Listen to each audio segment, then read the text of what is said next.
So welcome, Mike, to the Love Fly podcast. Nice Thank to you for having me. see you in the Facebook group. So get put a face to the comments now. You're welcome. Thank you. Thank you for having me on. So tell us a little bit about yourself, the potted history of how Um, so how I came to being a love fly and all that. basically in 2017, me and my brother, we were 2016. Sorry, we were watching WrestleMania, and we always said, "Oh, it'd be great to go over for one year." And we said, "Oh, if it's in Orlando for 2017, we'll do it." So we're watching partway through, and they start advertising and they're saying like, the world will descend on the magical place. And I'm thinking, hang on a minute. And then it will show like a satellite, and then it beams down, shows Florida, and then it shows Orlando. I'm like, oh no. So it was like, the mad thing is, in 2017, I know a bit about planes. I am mad AV geek, so one of the shirts, the shirt that I wore coming back from Orlando was like the design of an A350. So when me and my brother went over, it was on the 747. Nice. Which, nothing beats that one. I mean, the 350 is, it's beautiful, but nothing will ever beat the Queen of Skies, will it? No. Well, they're pretty cool, weren't they? Oh, they were. I felt honoured because it was only 2019 that they got rid of them, didn't they? So that's right. Yeah. So we went on three separate ones in that between 2017 and 2019. We went on three separate Virgin Atlantic 74s, and I just felt so honoured to go on them. Yeah, they are. They were fantastic beasts. Yeah. Oh, absolutely. So tell us your fear of flying then, or tell us the history. It came about, oddly enough, on the return leg from Orlando in 2017. We had some really bad turbulence. So, Mike, you didn't have fear of flying before then? No, you went to Orlando. You're fine, right? Okay. Yep, I was absolutely fine. My brother, he was the one that was scared at the time. And then, as we were coming back, he didn't care. He wasn't bothered. And, I wasn't. But then we got a mad bout of turbulence, like most of the way through the flight back. And I'm like, listen, I'm not liking this. And it really put me off for a while. And then in 2019, because we just do it, every couple of years, and probably should do it more often, like, just go to Dublin or something for a day. But in 2019, me, my brother, and my brother's best mate, Will, when we had one hell of a time. But my fear kicked in on the day that we were flying out. I was like, I'm not sure about this. But as it was, we got there, as you'd expect. We went up, we cruised, uneventful, boring, to be quite honest, which is what you want when it's 8.5 hour, 9 hour flight. Yes, you want it to be boring in a good way. So we had a great time. Flight back, wasn't bothered. And obviously, a couple of years we couldn't do it because of COVID, and the US, the completely shut out any international travel. So the first time we could go back was 2022, which was me and my stepdad went over, and his son, so my stepbrother, I think. Yeah, on the day of that flight, I don't know what it was. I don't know what went wrong with me. I woke up and I was like, this is it. I won't make it out of this flight. I am not gonna. I don't know what it was. I don't know what took over me. But like I said to you before we started, I've got autism. I've got seriously bad anxiety, and I've got dyspraxia. And when having anxiety is bad enough, but when you mix the three of them, it is like, it's one of the worst cocktails you could ever ask for. It's in what way? Absolutely horrendous. I don't understand. Your mind just goes into proper overdrive.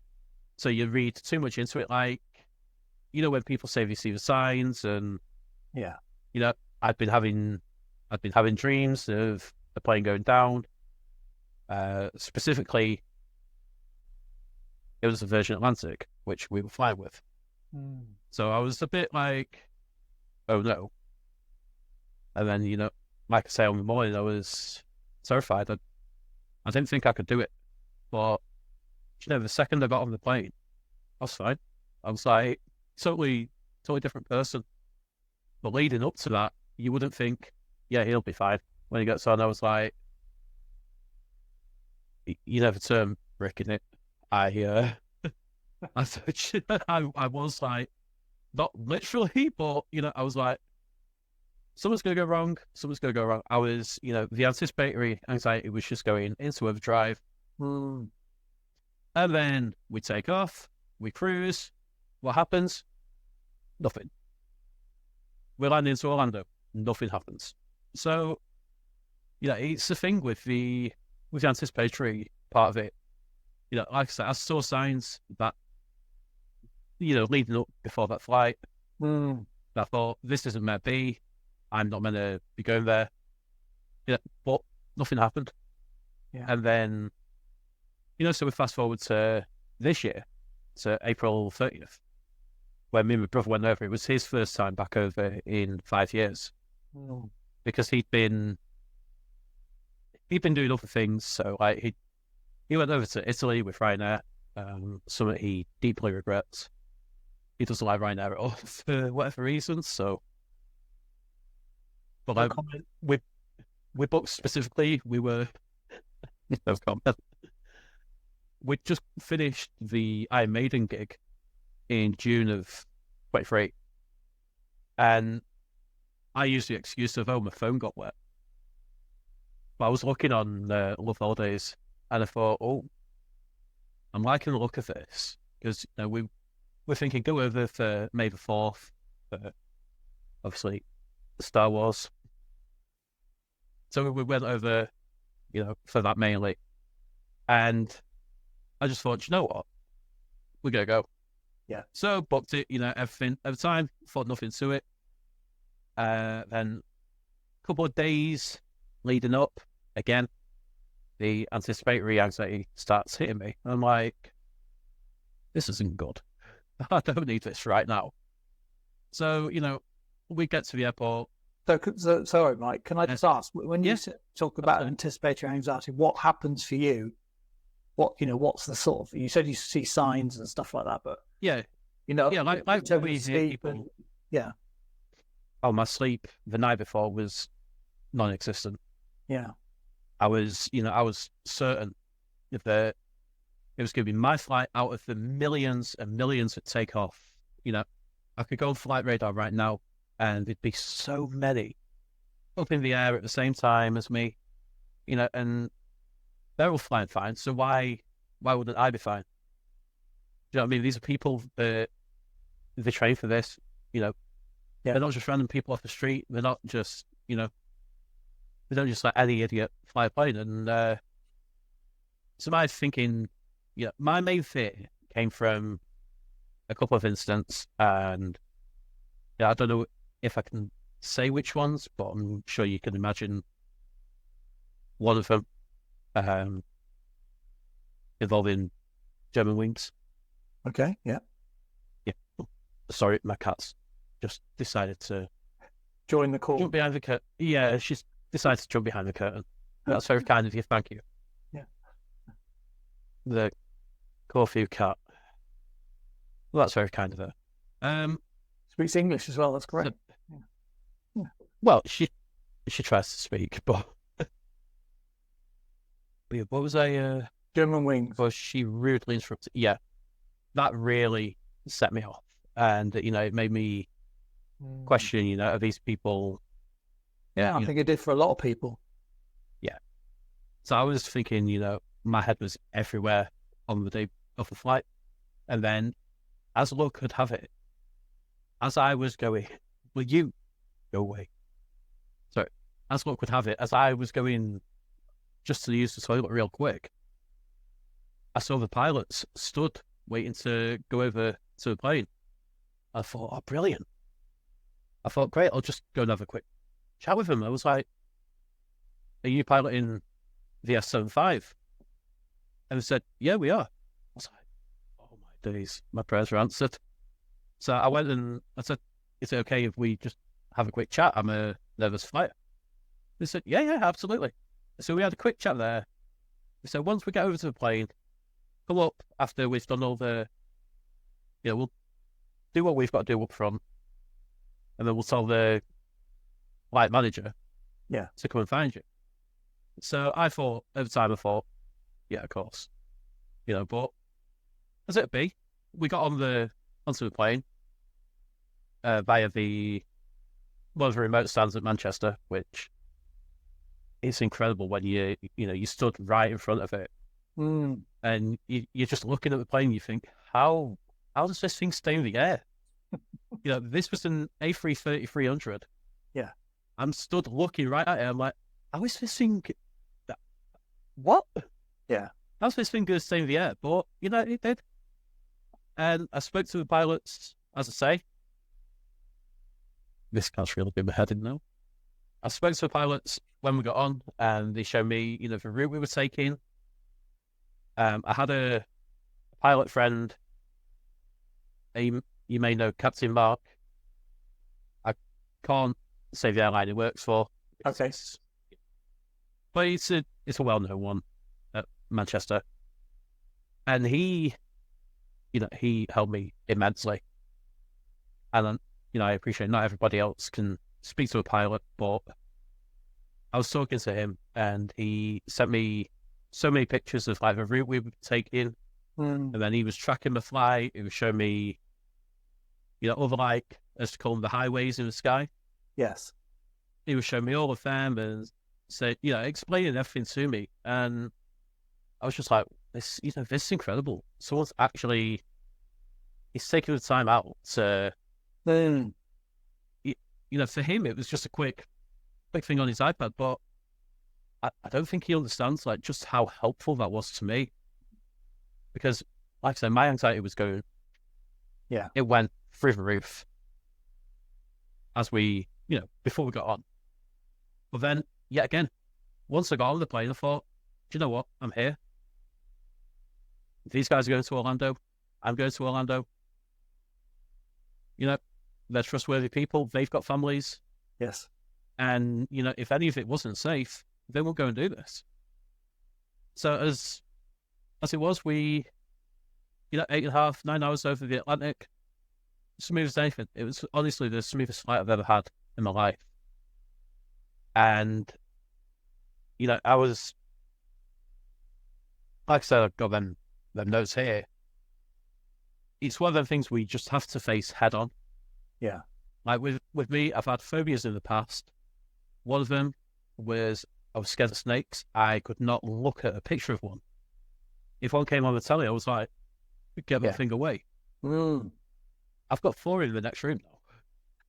Was that your method then? At one point, well, I started with 1, and then 1 became 2, 2 became 3. Mike, how did you buy the bloody thing if you didn't even look at it? I thought, yeah. I thought, I've got to get over this fear because some people, snakes aren't normal animals. So for me, it was like, right, I'm doing this. I'm conquering this fear. And I did. And now I've got, I've had all sorts of corn snakes, royal pythons or ball pythons for those in the US. I've had a boa constrictor, a carpet python, a garter snake. She was incredible. And now I've still got one of the royal pythons. He must be 20 odd now. Still got 2 corn snakes, and I've got a reticulated python.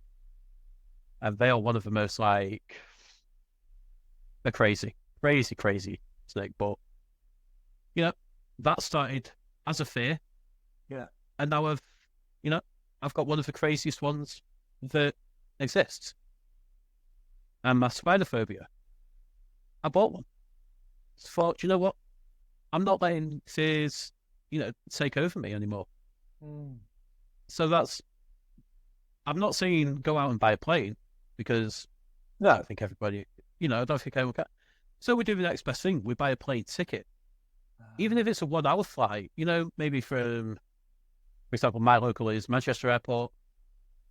Every morning, I can always hear, when the Embraers are turning and they do like a Wookiee howl. I always hear them, and I'm like, oh my days. But I can be watching a live stream of either, one of the guys doing YouTube at Manchester Airport. I can be watching them, and I hear the planes touching down in reverse thrusting before it actually shows it on the stream. I'm like, because I live that close. I'm like, you're like a proper geek. Yeah, when it comes to that stuff. I think you could well be. I will done.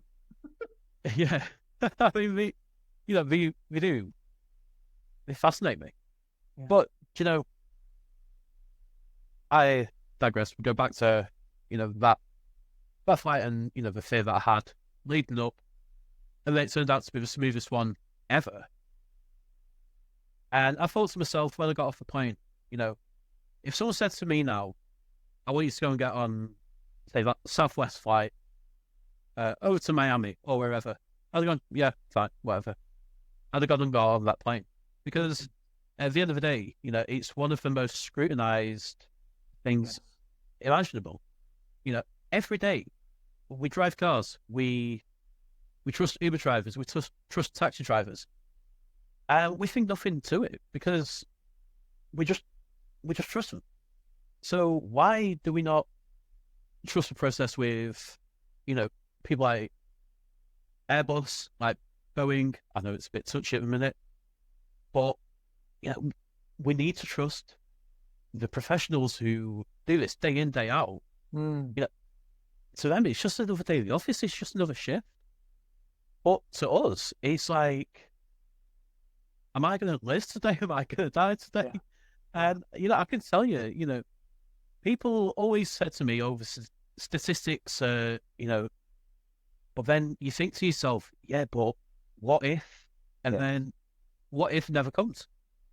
I'd happily, right now, if someone said to me, you can go to Orlando tomorrow, you just got to be on this flight, I'm like, fine, I suppose so.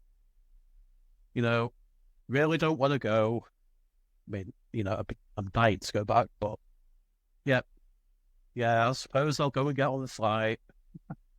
So how have you done that then? What's the secret to your getting to that stage? Just faced it head on, and like, for me, exposure therapy as well. So like, purposely either going down to the airport, which in Manchester we've got the runway visitor park, which is absolutely fantastic. I don't know if I'm allowed to, if it's okay with you if I name one of the streamers that I watch. Yeah, of course. Yeah. Airliners Live, I watch all the time. Simon Lowe, Aviation, all the time. And, I was watching them, and you see planes coming in every couple of minutes. And I'm thinking, if this was so dangerous, they wouldn't be going out doing this. The pilots wouldn't be going out doing this. The cabin crew wouldn't go out doing it.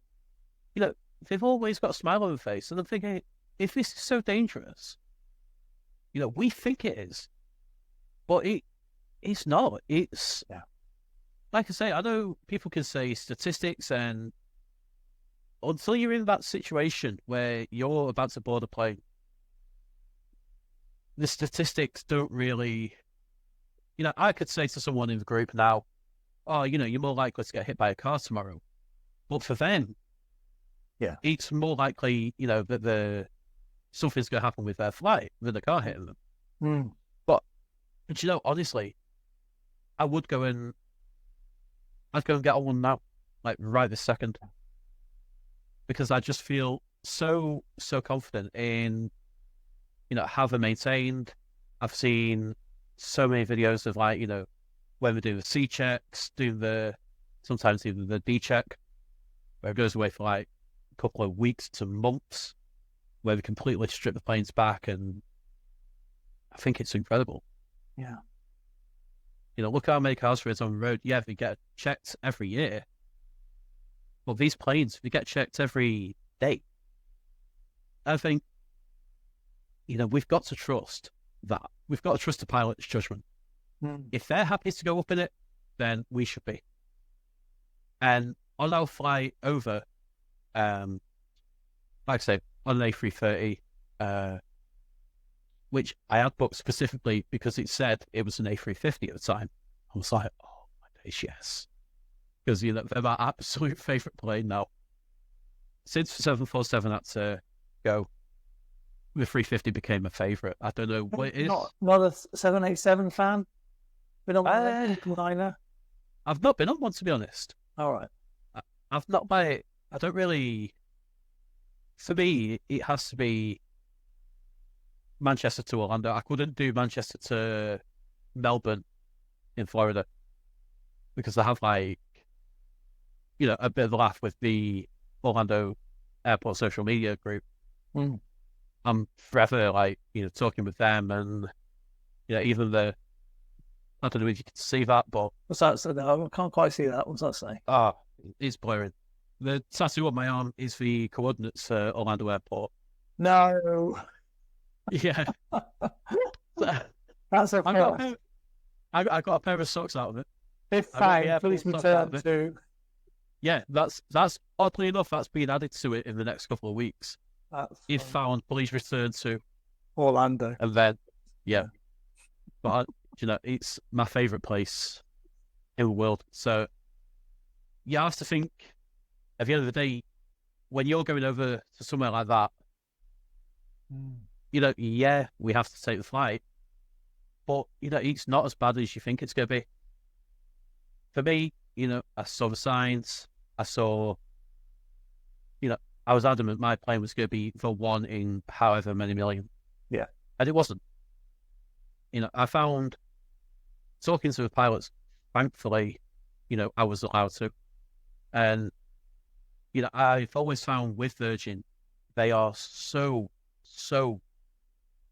they're fantastic. When it comes to understanding the fear, they are a cut above, I have to say. They totally get it. And, I'm not sure about other airlines, like BA, like Emirates.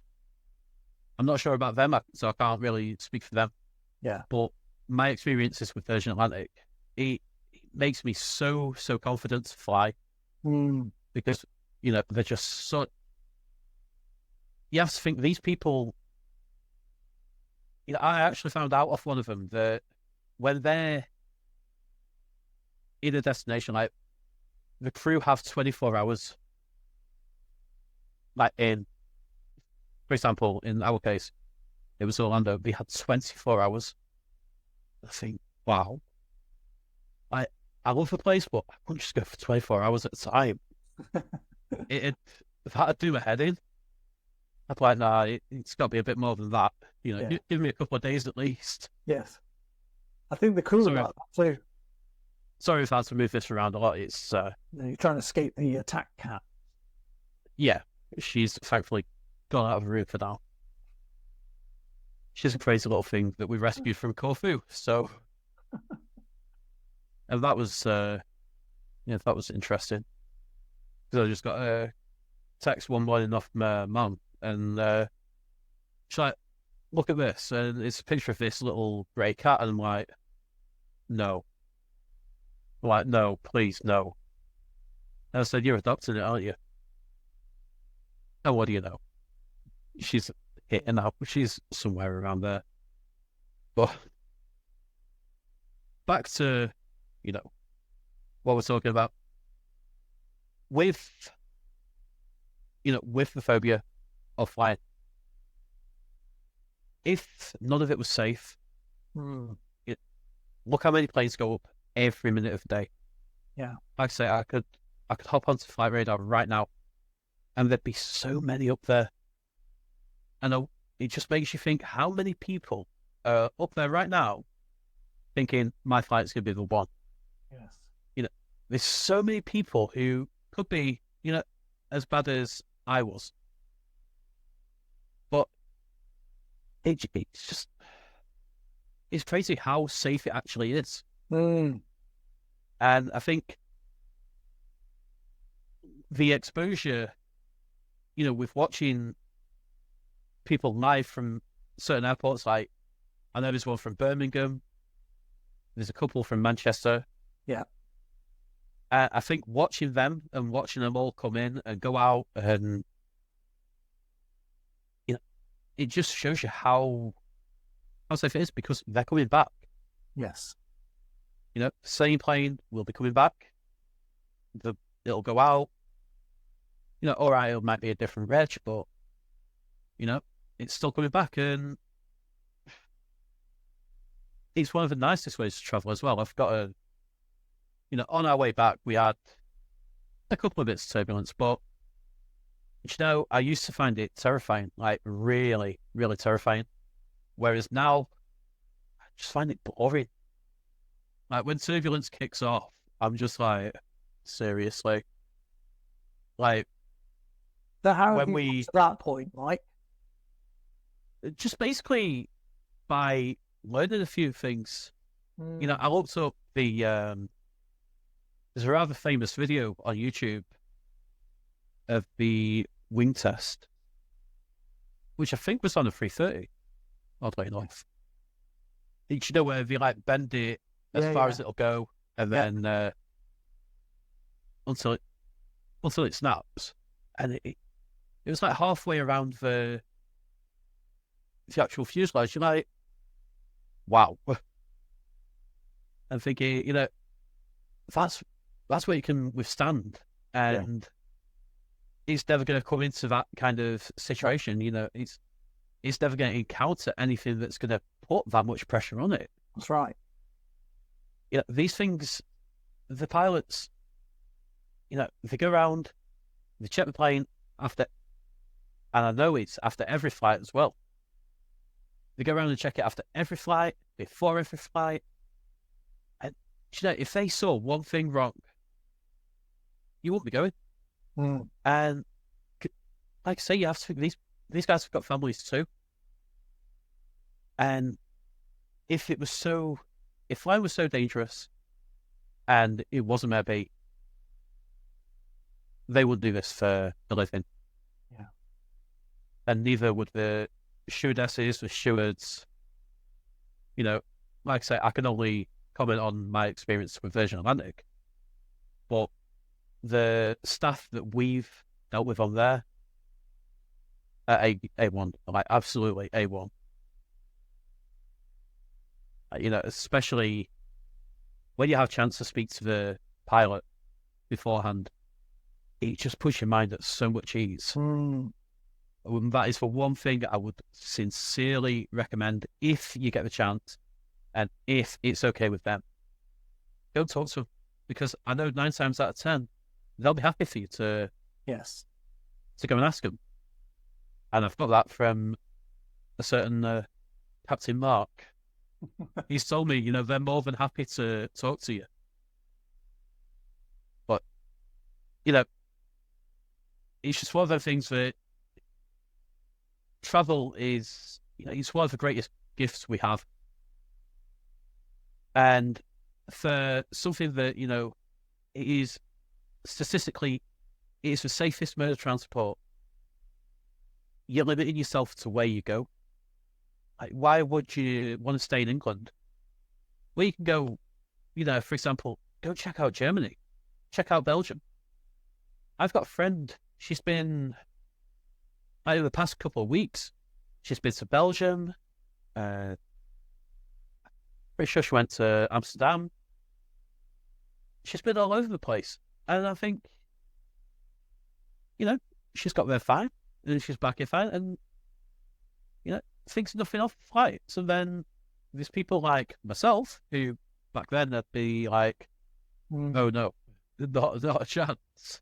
Yes. But now, honestly, I'd happily go and step on another flight right now. So much so we've already got plans in motion for heading back to Orlando. So You're going to move out there, aren't you? I can see it. You know, I've always said if I had nothing back here, I would. I genuinely would move out here. We've got lots of snakes there as well, so you know, be sorted. Oh yeah, I'd be well in my element. Lots of lizards. Like, oh, plenty of lizards. I mean, we saw quite a few of them. I've never seen a snake out there, to be honest. But the only time I did was, all right, Gatorland. That's a bit different.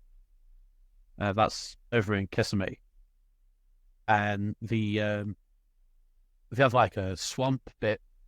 It's an actual live swamp that you can walk around, and these snakes just curled up, like, you know, just chilling out. And you're like, if that thing decided it wanted to have a pop, it could. But you know, unfortunately with snakes, we get a really bad rap for being these horrible, slimy things, and slimy is the last thing we are. We're actually, it's quite a weird feeling. But it's a nice one. Yes. So, but this is fun. This is really interesting as well. So, if you had to sum up, then someone's listening to this and going, "Yeah, it's all right for you, mate." What would you say? You had to give your top tips, top 3 tips. What would they be? Definitely listen to the podcast, specifically episode 44. Oh, you like that? I'm sure I listened to 75. The oh crap, I'm flying tomorrow. Oh, episode 130. That's the one, yeah. Yeah. I wasn't far off 75, 130. I wasn't too far off. Right, yeah. But yeah, I listened to that, and I know for some people, like, the length of them can be a bit too much. So I put it down into like 20 minutes at a time. And I was listening to it all, and, you know, it all made so much sense. And the episode 44 was, I was sat in my bed listening to that one. And I've never felt so chilled out. I was just like, wow. I thought it was going to just levitate off somewhere. I was just like, wow, this is... well, thank you very much. I'd highly recommend, you know, listening to as many of the podcasts as you can. Yeah. And, you know, even look in a group, for example. You know, the amount of people in there who are certain that their flight might be the one. And it turns out it's not. You know, when people have said, you know, can you track my flight? I'm flying to, I think there was one to Antalya. Well, no, from Antalya today. Sorry. Yeah, there was a post from Antalya and the flying back to Birmingham. I think I'd rather stay in Antalya, to be quite honest. But that, I'll go back to Birmingham, would you? No offense to any. From Birmingham, yes. Yeah, no offense to Birmingham. It's just, yeah. I'm from Manchester, so, you know, obviously I'm going to be biased to, of course, to Manchester. But yeah, you know, whenever people have said, can you track my flight? I actually have, and I've, like, if you're on iOS nowadays with Flight Radar, you can have like a, what do you call it? Like a live activity. All right. And it'll be on your home screen, so when your phone's locked, you can still see the progress of the flight. And I'm like, that's incredible. You know, if you just hit on one and just press follow, lock your phone, it'll still show like the plane going across, and the second you tap on it, it's there, and you're like, that's incredible. Another, I must say, another app that I did find helpful. I'll have to check my phone for that one. That's all right, no worries. I'm just about to say, if you're doing that, we've got listen to the podcasts. Yep, absolutely. Take part in the Love Fly Facebook group. I reckon one of them probably watch the videos. Absolutely. Yeah, absolutely. I watched the videos in the group as well that people have posted of their takeoff and their landings, because, you know, it's showing that they've made it. You know, their planes took off, they've cruised, and they've landed. Yeah. And, it shows you how safe it all is. Yeah. And the app I was on about is Flight Aware. Oh, yeah, yeah. And it gives you a rough idea of, where you're going to be at, what your route's going to be and what weather you might hit. I found that incredibly helpful. Yeah. Okay. It can be, with the weather, it can be a bit hit and miss, but I found it to be more hit than anything, because then, if there's turbulence coming, to expect it. And, I did the Wi-Fi on flight. I had that on. I had flight radar on. I was tracking my own flight, because why not? But I had that open. I had the Flight Aware on.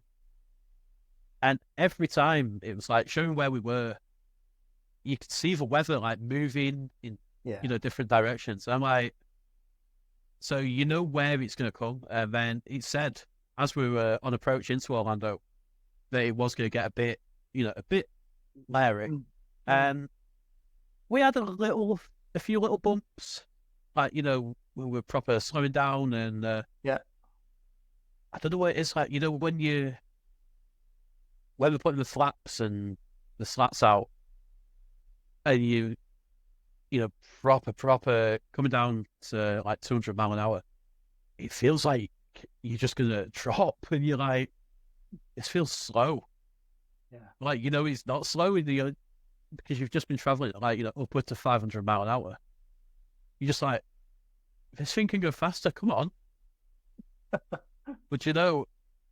for me, the end reward, you have to think of where you're going to. And for me, it was, visualizing me and my brother back in the city that we both fell in love with. He'd not been there since 2019, so I had to get as much courage as I could to do the flight. And I did. And, like I say, it was smooth as anything. The landing was absolutely ace. Yeah. Specifically, I know people say they don't really like the landing, they don't like the takeoff. I think they're the best bits. I really do. Like the takeoff, when you get proper launch back in your seat. Yeah, I love all that.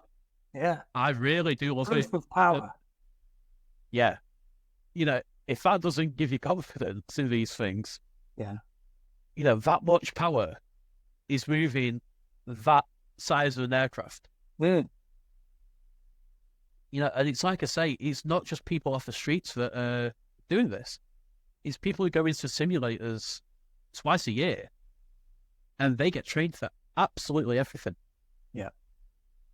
When I was speaking to Captain Mark, he couldn't go into too much, for security reasons, but he was telling me, what they train for, and like what things have been put in place because of other, things in the past. And he said, honestly, nothing is going to cause any harm to that aircraft. So you have to trust these people who, they've gone through college, they've gone through, so much education, and they're, like I say, they've got families, so they're not going to risk themselves, let alone, 200-300 people in the back. They're not going to risk that. So, it's a hard one to basically trust somebody else with your life, but you have to think these people do this day in, day out. Yeah. This to them is like, my stepdad works for buses at Manchester Airport.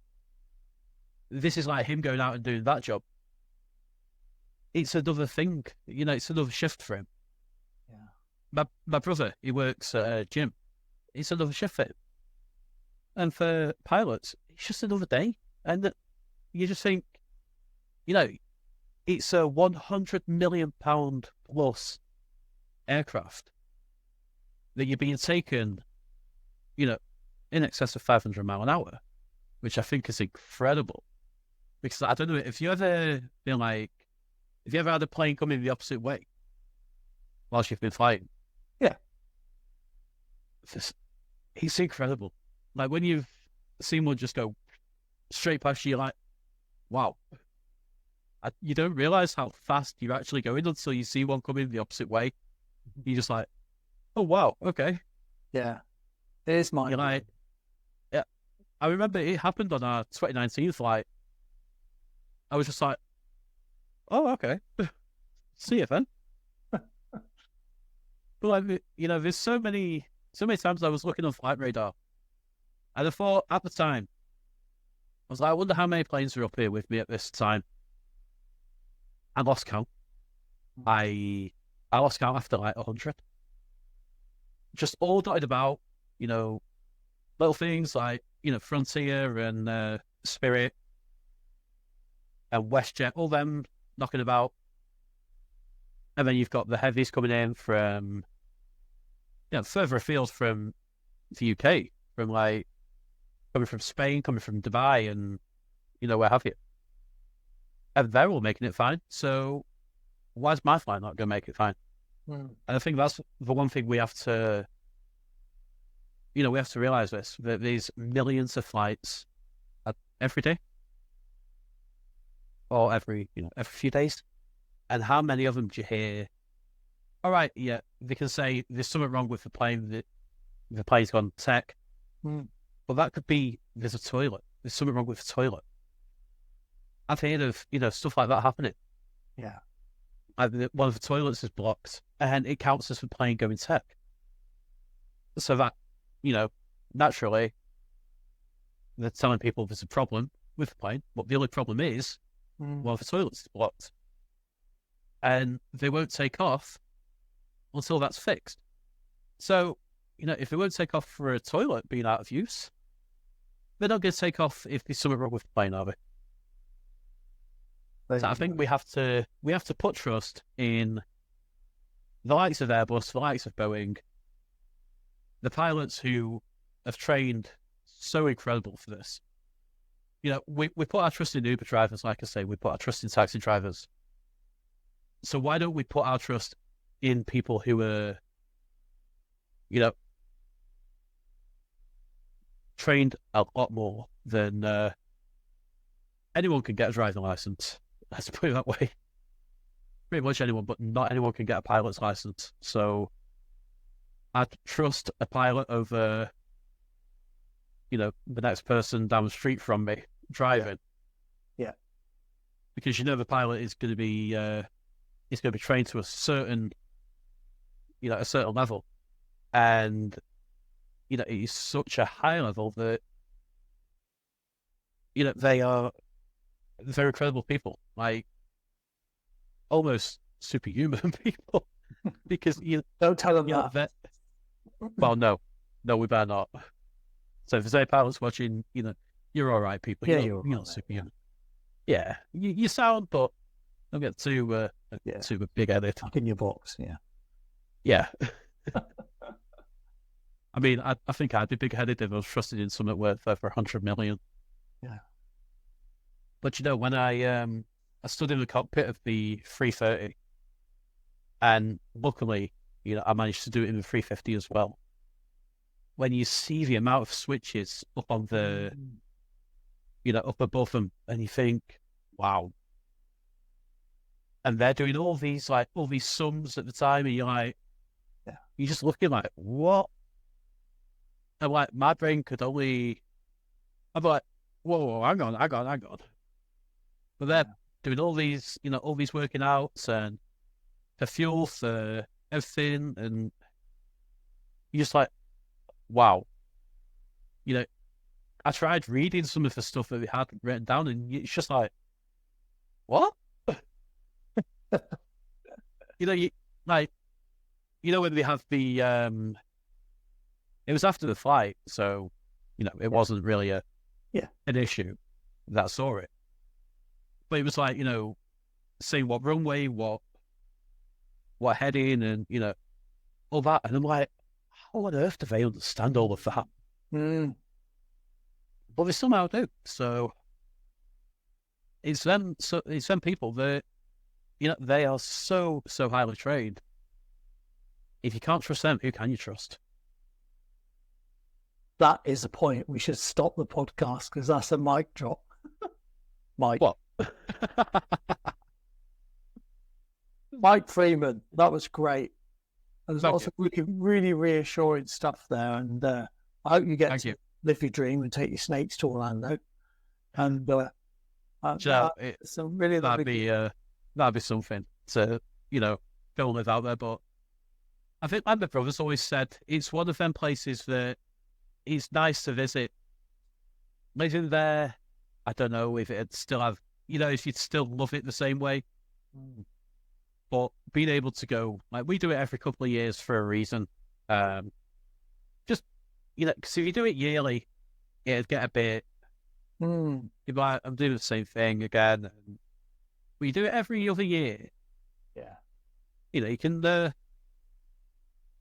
a little bit further with a few things, like go premium instead of economy, which, if you can afford, I highly recommend with Virgin. It's incredible. You're like an Virgin tonight, Mike. Honestly, they're going to be yeah. Well, because they look after me every single time we fly. So, yeah, they're the only airline I've actually flown with in recent, history. The last one that I flew with before Virgin was JMC. So that's how long it was between my flights. Yeah. Because I think JMC became Thomas Cook, didn't they? And then, yeah. So that's how long it was between me flying. But it's like I say, it's I'd happily step back on one now. Because that feeling, the feeling of takeoff, the amount of power that you feel, and how it just throws you back, and it's off it. The only bit I find weird is when you start leveling out, and you just feel the plane just go like slightly forward, and you're like, oh, hello. Yeah. But that's the only bit. Other than that, I love it. So if it's anybody, I'm not saying go out and buy a plane. Do the next best thing. Buy a plane ticket. Even if it's a short hop to France or somewhere. It's what, 40 minutes in the air, really? Yeah. 40 minutes of cruising. It all helps. It's exposure. And it's facing your fears head on, which I believe we all need to do. So, do it. Get on that flight. Do the thing. Because, like I said before, travel is one of the most amazing things you can do. People can, all right, you can holiday over here, but we should not rather go further afield and, at least get a tan rather than get rained on. There you have it. Yeah. Mike Freeman, thank you very much, mate. That was great. Thank you very much, Paul. Thank you so much for your time. That was great. It's nice little stories there as well. And thanks for having me. I hope we've managed to get some decent bits in there. Definitely. Well, I'm not taking any of it out. It's all good. I know. If it's stuff that you need to edit out, I'll go for it. Okay. Baron?